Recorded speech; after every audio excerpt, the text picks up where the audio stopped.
The sun was a cruel thing that summer. Not kind, not gentle. It was a burning hammer that came down on the desert every single day, turning everything into dust and pain.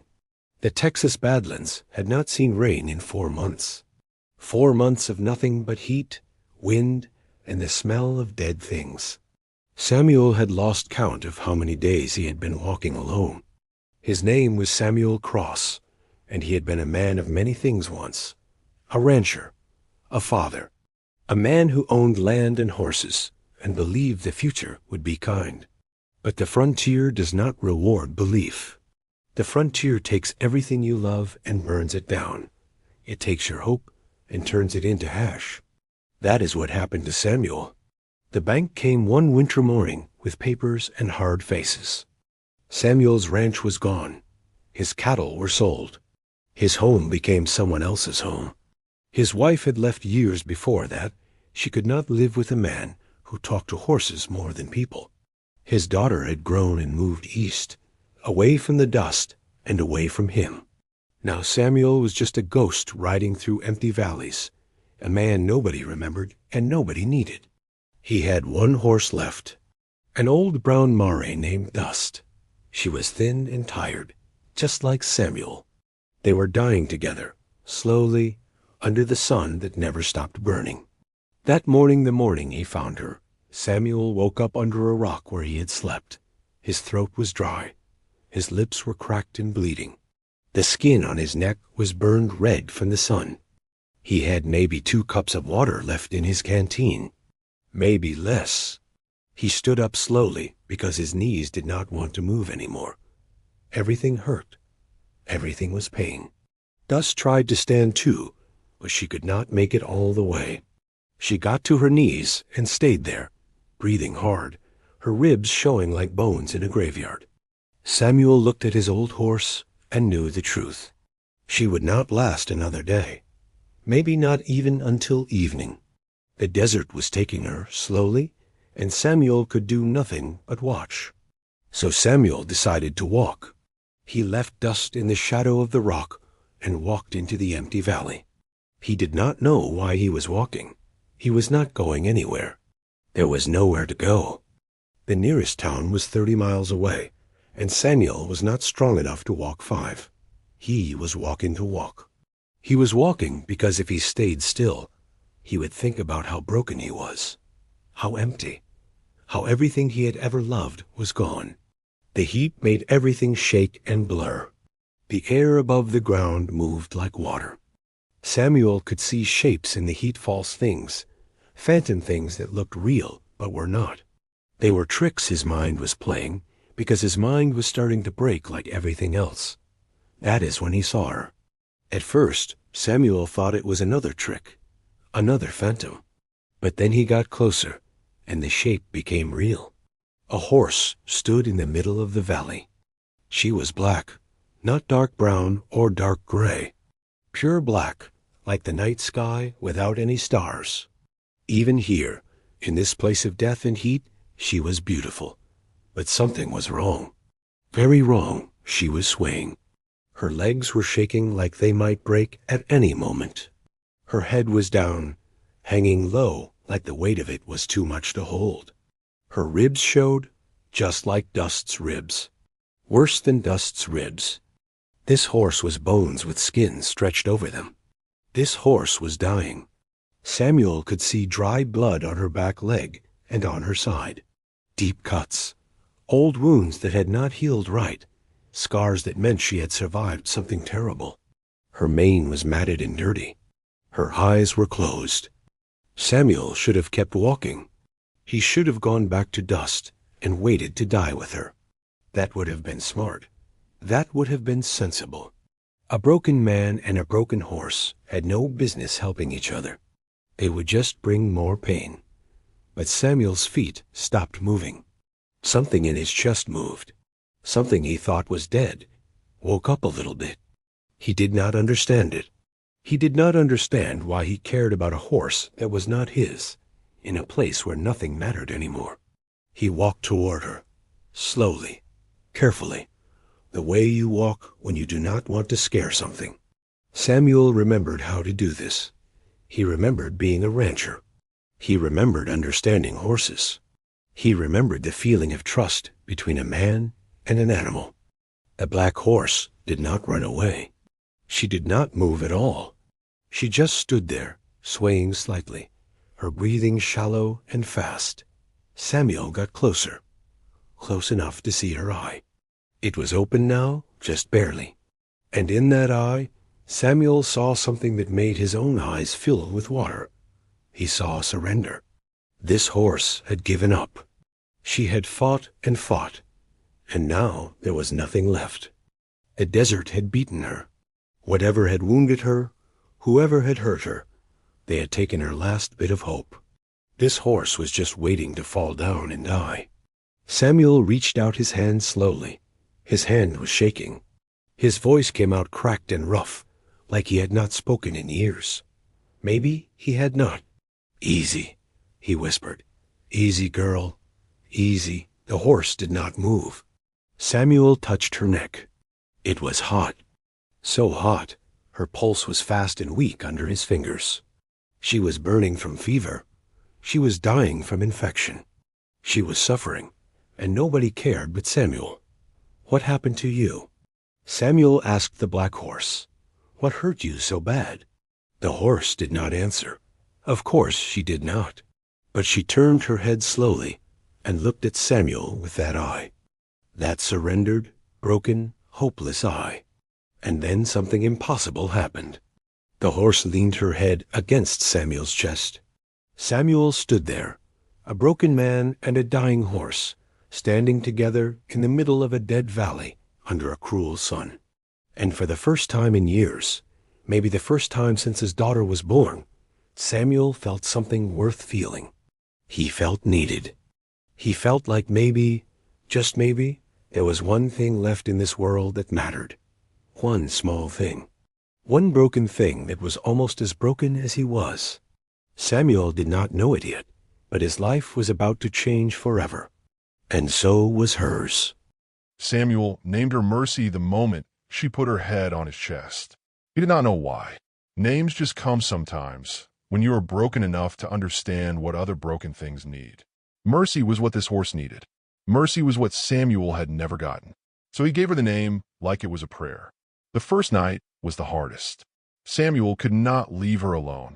He sat beside the black horse in the darkness, listening to her breathing. It was shallow and fast. Wrong. The breathing of something that was slowly giving up. Her body was on fire with fever. Samuel could feel the heat coming off her skin when he touched her neck. She needed water. She needed medicine. She needed things Samuel did not have. He had a canteen with maybe 2 cups of water left. Samuel knew what this meant. He knew the math. A man and a horse, and 2 cups of water in the middle of a dead desert where rain had not fallen in 4 months. The math said death. The math said surrender. The math said give up now before the suffering gets worse. But Samuel looked at Mercy's face resting on the ground, and he could not do it. He opened his canteen slowly. The water was warm from the sun, but it was water. Samuel poured a little bit into his palm and held it toward Mercy's mouth. She did not move at first. Then her eyes flickered open slightly. Her lips moved, and she drank. The water from Samuel's hand tasted like salt and dirt and leather, but Mercy drank it like it was the most precious thing in the world. When she finished, she closed her eyes again. Samuel drank 1 small sip from the canteen. Then he poured the rest into a flat rock beside her so she could drink when she woke. He sat beside her in the darkness and did not sleep. The next morning came with more heat and more pain. Samuel's lips were cracked worse now. His throat felt like paper. His water was gone. Mercy was still breathing, but she had not moved. Samuel was starting to think maybe he had made a mistake. Maybe he should have let her go yesterday. Maybe suffering for 1 more day was not mercy at all. But then Mercy opened her eye and looked at him. Something in that look said, "Do not leave me." So Samuel did not leave. He sat with her through the hottest part of the day. The sun came down like a hammer, and Samuel covered both of them with pieces of cloth and his old jacket. He used his hat to make a tiny shadow. It was not much, but it was something. It was trying. It was love, maybe in the only form a broken man could give it. And he talked. Samuel had not talked to anyone in so long that his voice sounded strange to his own ears. But he talked to Mercy like she was a person, like she could understand every word. I had a daughter, he said, his voice cracking. Her name was Emma. She was beautiful like you, strong and beautiful and too good for a man like me. I wanted to give her everything, but all I had was a broken ranch and broken dreams. So she left. She went east to find a real life, a better life. I do not blame her. Mercy's eye stayed on his face. Maybe you understand that, Samuel continued. Maybe someone took something from you too. Maybe someone broke you. But you are still here. You are still trying. He touched her neck gently. The fever was still there, burning hot under his fingers. Samuel knew what he had to do. On the second day, he left Mercy alone. It broke his heart to do it, but he had to find water. Real water, not just the little bit in his canteen. Mercy would die of thirst and fever if he did not find it. Samuel walked slowly, his head dizzy, his legs weak. He walked for hours. The desert looked the same in every direction. Empty, endless, dead. He was starting to think there was no water anywhere when he saw something that made him stop. A dry creek bed. It was completely empty of water, but Samuel knew something. He knew that sometimes water sleeps under the ground. Sometimes it hides where people cannot see it. He found a rock and began to dig in the sandy creek bed, digging down with his bare hands. The sand was hot enough to burn, but he kept digging. And then, 3 feet down, the sand became wet. Samuel almost cried. He dug deeper and found enough moisture to fill his hands, to soak his jacket. It was not much, but it was water. Real water, hidden in the earth, waiting for someone desperate enough to find it. He soaked his jacket and made it back to Mercy before the sun completely burned away his strength. When he poured that wet cloth across her face and neck, Mercy moved. For the first time, she really moved. Her breathing changed. Her body shook. Samuel thought she was dying. He thought he was too late. But Mercy turned her head toward him. Her eye opened, and she looked at him like she understood. Like she knew he had left to find water. Like she knew he was trying to save her. The horse did something then that Samuel would remember for the rest of his life. She moved her head and touched her nose to his chest. Not with surrender this time. With something else. With recognition. With gratitude. With the understanding that passes between two living things when one saves the life of the other. Days blurred together after that. Samuel made trips to the creek bed every day, soaking his clothes in water, bringing moisture back to Mercy. He used pieces of cloth to gently clean her wounds. The cuts on her leg and side were deep and infected, but slowly they started to look better. The fever stayed, but it was less hot. Her breathing steadied. Shallow became deeper. Wrong became right. And Mercy began to stand. The first time she got to her knees, Samuel helped her. The second time, she did it herself. On the 5th day, she stood for a full minute, shaking, her legs barely holding her weight. But she stood. Samuel cheered. He actually cheered, alone in the desert with a black horse. And he did not care how crazy it looked. Mercy turned her head and looked at him with her dark eye. And in that eye, something had changed. The surrender was gone. The hopelessness was gone. What was there now was defiance. Strength. The will to live. The fever broke on the 7th night. Samuel woke to find Mercy standing, her breathing normal, her body cooler than it had been. She was eating the dry grass that Samuel had collected for her. She was alive. Really alive. Not just surviving. Living. Samuel sat down right there in the dirt and let tears come. He cried like he had not cried since his wife left, since his daughter went away, since he lost everything. But these were different tears. These were tears of something found instead of something lost. He was a broken man. The horse was a broken horse. But together, in the middle of a dead desert under a cruel sun, they had learned something. They had learned how to live again. And more importantly, Mercy had shown Samuel something he had forgotten. That he mattered. That his life had meaning. That there was still something in this world worth saving, and saving it was worth living for. 3 weeks after Mercy could stand, they left the valley. Samuel knew they could not stay in one place. The desert had taught him that lesson. But he also knew they could not go back to civilization. People would see Mercy and see only what she was worth. They would see a strong black horse and think about money. They would think about stealing. They would think about owning her. Samuel would not let that happen.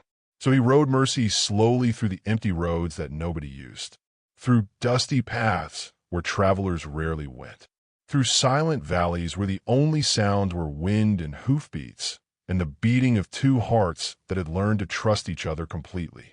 Mercy was different now. Not just healed, different, changed inside where it mattered. Samuel noticed that the first time he spoke a command without using words. He was sitting on her back, wondering which direction to go, thinking about taking the left path toward the hills. Mercy turned left before he pulled the reins, before he moved his body, before he made any sign at all. She just knew. It happened again and again. Samuel would think something, and Mercy would do it. He would worry about water, and she would stop at a place where a hidden stream. He would feel afraid of something, and she would step closer to him, her body protection. She moved with him like they shared one mind and two bodies. Samuel did not understand it. Maybe Mercy had always been like this. Maybe she was born with this gift. Or maybe, and this idea scared him, maybe they had become so close that they truly were one thing now. Two souls, one spirit. It was a cool night when the danger came. Samuel had made camp under some rocks, out of sight from the roads. Mercy was beside him, her head resting near his shoulder like always. Samuel was almost asleep when he felt her body go tight. Everything changed in a second. Mercy's muscles went hard as stone. Her breathing stopped. Her eye opened wide and stared into the darkness. Samuel sat up slowly, his hand touching her neck. He could feel her heart racing. Something was wrong. Something was coming. Then he heard the voices. Men. 4 of them. Maybe 5. Rough voices that did not care about being quiet. They were laughing about something, talking about finding good horses to steal and sell far away where nobody would ask questions. Samuel's stomach went cold. He had nothing. No gun. No knife worth fighting with. Just himself and Mercy and the darkness. The men came closer, their horses moving slowly, searching the rocks. One of them pointed towards Samuel's camp. There, the man said. His voice was mean. That black horse. That is a good one. Worth real money. Samuel felt Mercy move, but she did not run. She did not panic and scatter into the night where a normal horse would go. She stood up slowly and stepped forward. She positioned herself between Samuel and the men. The men laughed. Look at that, the leader said. He was big with a scarred face and dead eyes. The horse wants to protect its master. How sweet. Samuel's voice came out quiet but steady. Ride on. This horse is mine, and she is not for sale. The scar man pulled out a gun. Horse is not yours anymore, old man. Everything happened at once. Mercy screamed, a sound Samuel had never heard before, a sound that was part rage and part warning. She did not buck or run. She stepped closer to the men, her body between Samuel and danger. The scarred man laughed and fired. The sound was thunder in the darkness. Samuel saw the flash from a gun. He felt Mercy's body jerk. The bullet had caught her on the neck, right side, tearing through flesh and muscle. Blood poured hot and red. But Mercy did not move. She stood there, bleeding, facing the guns, her eye locked on the scar man's face. She was shaking. Samuel could feel her fear running through her body like electricity. But she did not move. She did not run. She stood between Samuel and every one of those guns. Do not hurt him, her body seemed to say. Shoot me instead. Take everything from me. But do not touch him. The scarred man fired again, but Mercy had not moved, so the bullet went wild. He fired a 3rd time and missed. His hand was shaking now. There was something in that black horse's eye that scared him. Something that said, I will die here. I will die protecting him, and you cannot stop me. The men began to ride backward. Crazy horse, the scarred man said. His voice was not confident anymore. Not worth dying for. They rode away into the darkness. Samuel heard their voices fade, heard their horses moving faster. Then there was only silence. Samuel turned to Mercy. The wound on her neck was deep. Blood ran down her chest. She was hurt. She was suffering. But she stood there, shaking slightly, I watching the darkness to make sure the men did not come back. Samuel did the only thing he could do. He tore cloth from his shirt and pressed it against the bleeding wound. He spoke in soft tones, the way people speak to things they love more than their own life. Mercy, my mercy, why did you do that? You could have run. You could have survived. But Samuel already knew the answer. She loved him, not like a horse loves a rider, not like an animal loves a person who feeds it, but like a soul loves another soul. Complete, absolute, willing to die. They never spoke about that night. Not with words. Words were not needed anymore. Samuel stayed with Mercy while her wound healed. He watched the cut slowly become a scar, a white line on her dark neck that would never fully disappear. The scar told the story of that night, the story of blood and loyalty and two broken things that had become unbreakable. Samuel moved them deeper into the wilderness after that, away from roads and towns, away from people who might try to hurt her or take her. He built a quiet life in the silent valleys where nobody asked questions, where he did not have to explain why a dying horse had survived, where he did not have to say that he and Mercy had become something more than man and animal. They had become each other's reason to live. And the scar on Mercy's neck, that white line against black skin, became a mark of something nobody could take away. It was proof that love was real, that loyalty could be stronger than fear, that some bonds went deeper than words or reason or logic. The frontier did not need to understand it. Understanding was not the point. The point was that when danger came, Mercy had stood. When guns fired, she had not run.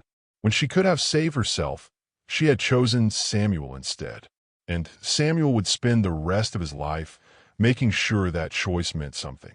The first person to see them was a trader named Hank. He was traveling a back road near the northern valleys when he saw them, an old man on a black horse with a white scar on her neck. The man was thin, weathered, silent. The horse was beautiful and strange, moving like she was part of the man instead of separate from him. Hank tried to talk to the man. "Where you headed, old-timer?"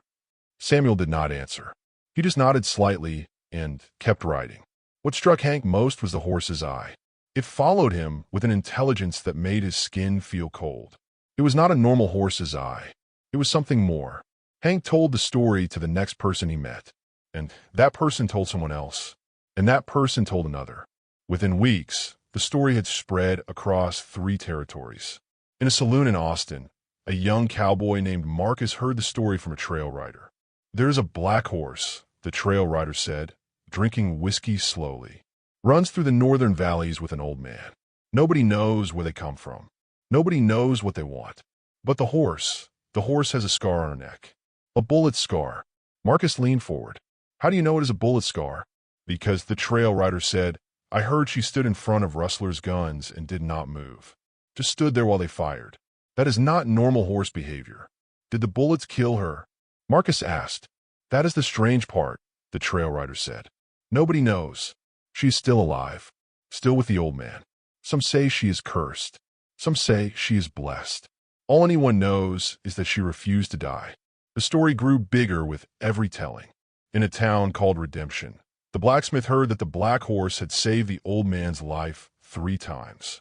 In another town, a preacher said the horse was a miracle sent by God to show men what loyalty really means.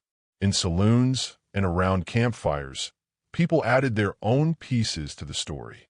Some said the old man was a criminal running from the law. Others said he was a saint who had chosen the wilderness over the cruelty of civilization.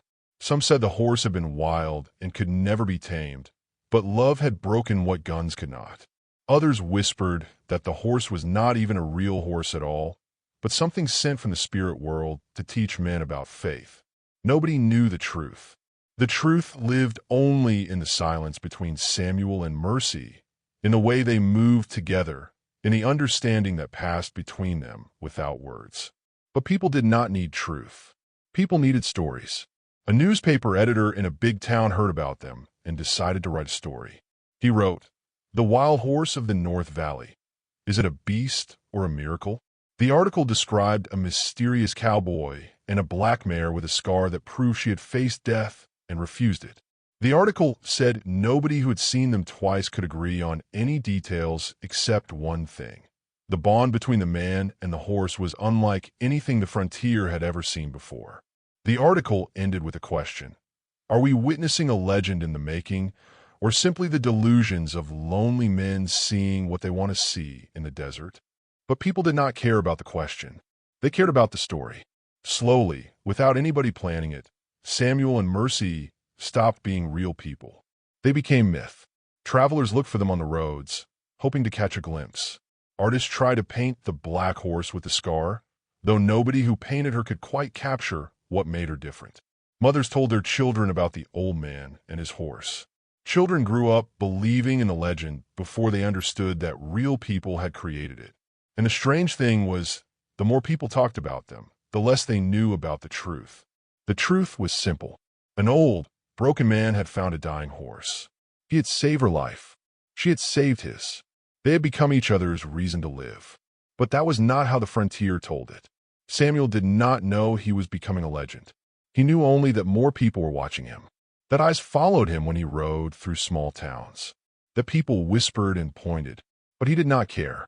He did not ride into towns to be seen anymore. He moved deeper into the wilderness, into places where the mountains were tall and the valleys were silent. Mercy knew something had changed too. She felt it in the way people looked at her. They did not see a horse anymore. They saw something else, something that meant something.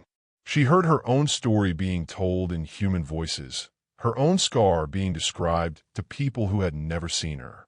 But Mercy did not care either. She cared only about Samuel, about the way his hand felt on her neck, about the quiet moments when they stood together and the world fell away.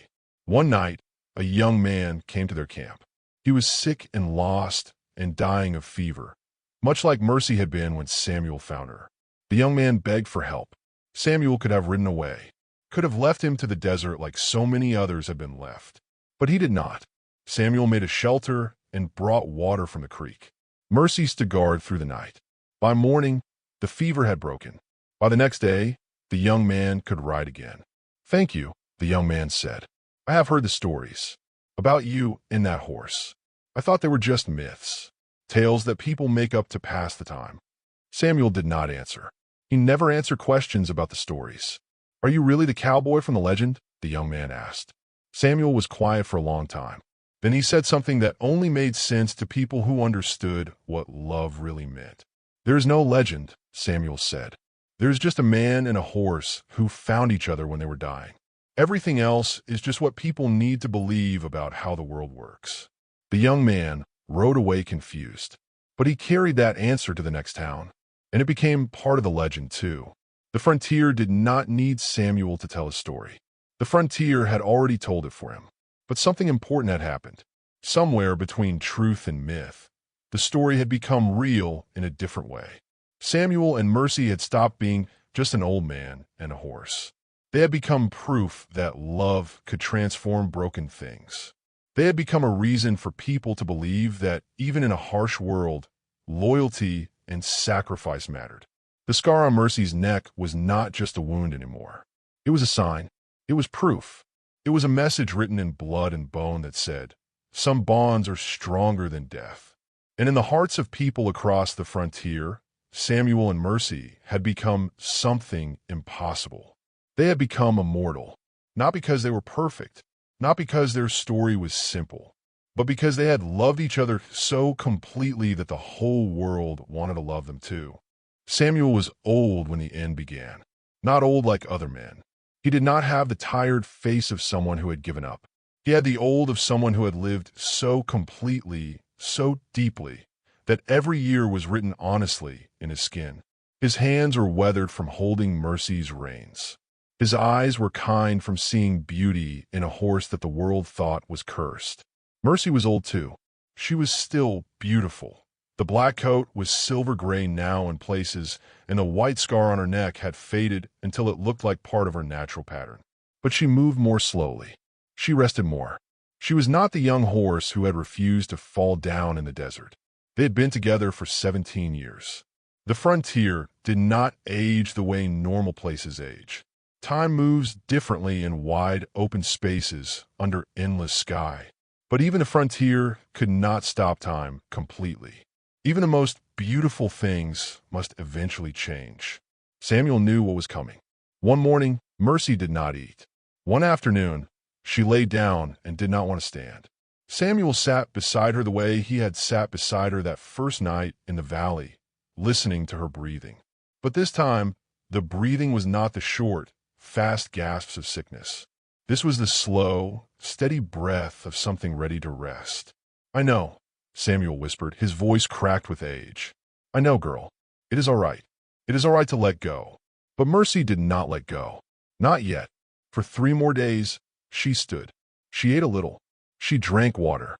She looked at Samuel's face like she was memorizing it, like she was taking every detail, every line, every scar, every moment of his love, and holding it inside her where nothing could ever take it away.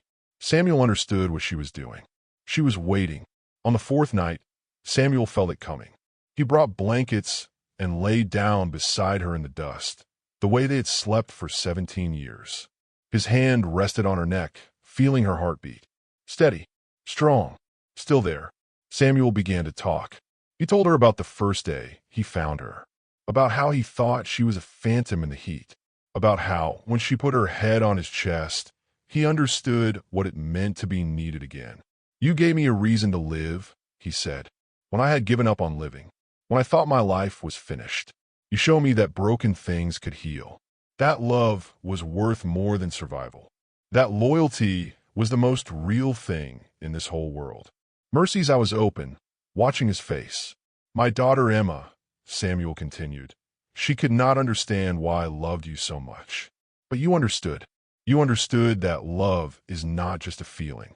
It is a choice. Every day, you chose to stay with me. Every day, you chose loyalty. Every day, you showed me what it means to belong to something completely." Samuel's voice broke. "I do not know how to live without you," he said. "I do not know how to wake up in a world where you are not here." But even as he said it, he understood something. He understood that Mercy would never truly be gone, that the bond they had formed was not just in the physical world. It was written in the hearts of everyone who had heard their story. It was carved into the frontier itself like a scar that would never fade. Mercy died quietly in the darkness with Samuel's hand on her neck. There was no dramatic moment, no final cry, just a gentle slowing of breathing, just a warmth that faded to stillness, just the understanding that one moment she was there, the next moment she was somewhere else. Samuel sat with her body all through the night. He did not cry. He did not move.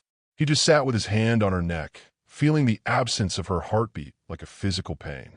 And he remembered everything, every moment, every ride through empty valleys, every time she had saved his life without him asking, every time she had understood without words. The scar on her neck seemed to glow in the starlight. Samuel buried her in a valley so beautiful that even sadness could not reach it. He dug with his own hands, deep into the earth that had sustained both of them for 17 years. He placed her carefully, with honor, with the love that only a man who had truly known another creature could show. He left no marker, no stone, no words carved in wood. The frontier does not need markers for its legends. But he placed a handful of wildflowers on the grave, and he said a prayer in his own language, the language of a broken man who had learned what it meant to love completely. Then he walked away. 3 weeks later, Samuel came to the edge of a small town. He was thinner now, smaller, like part of him had died with Mercy, and the rest was just the echo of a man. But he walked into the saloon and sat down at a table where people were talking. A young woman was telling the story of Samuel and Mercy to people who had never heard it. Some say, she was saying, that the black horse with the scar loved the old cowboy so much that when he was dying, she refused to die with him. She kept living so he would have a reason to keep living. And when she finally did pass, she did it so quietly that her love could stay alive in the world forever. Samuel did not correct her. The truth did not matter anymore. The story was what mattered. The story was what would last. He finished his whiskey and rode out of town. Nobody knows what happened to Samuel after that. Some say he rode until his horse collapsed under him, and then he walked until his legs would not carry him anymore. Some say he found a quiet place in the mountains and lived out his days in silence, talking only to the memory of mercy. Others say he never really left the frontier at all, that he is still riding those empty valleys with a black horse that only broken people can see, that if you listen carefully on quiet nights, you can hear hoofbeats and know that Samuel and Mercy are still together, still moving through the world, still teaching people what love really means. The legend did not end with their deaths. It grew bigger, because people understood that Samuel and Mercy had discovered something the whole world needs to know. That loyalty is stronger than pain. That love can transform broken things into whole things. That even in the harshest places, in the loneliest deserts, in the darkest valleys, connection is possible. The scar on Mercy's neck became a symbol. It meant, I stood in front of danger for you. It meant, I chose you over my own survival. It meant, some bonds are eternal. Every year, travelers in the frontier speak about them. Cowboys tell the story to other cowboys. Mothers tell it to their children. Preachers talk about it as an example of what love should be. Artists paint the black horse with the white scar. Poets write about the old man who found redemption in a dying horse. And always, the story ends the same way. Not with sadness, not with loss, but with understanding. That Samuel and Mercy proved something that cannot be proven any other way. That love is the most real thing in the world. More real than stone, more real than time, more real than death itself. In the hearts of everyone who heard their story, Samuel and Mercy still lived. They still rode through empty valleys.